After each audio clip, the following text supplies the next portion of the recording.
Today I want to show you how to make cool backgrounds in the free Oil Painter app.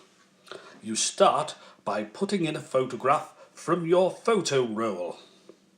Because this is a jolly story, I'm choosing a lovely graveyard. I can see it by pressing that little eye in the bottom corner. In this picture I want the tree and a couple of gravestones.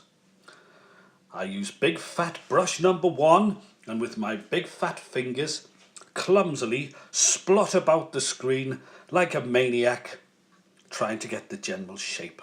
I've moved on to brush number 2, which is a little bit more detailed.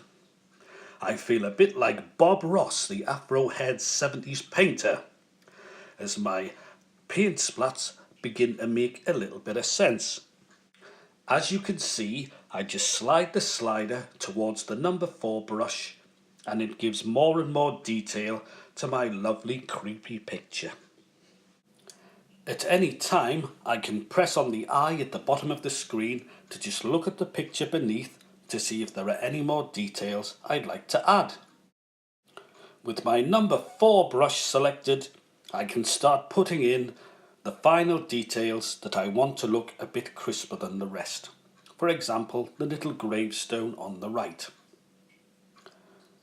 Finally, I choose one of the big brushes again to do some splats around the outside just to make it look quite natural. I press the arrow to save the image and it's all ready for my story. Hooray!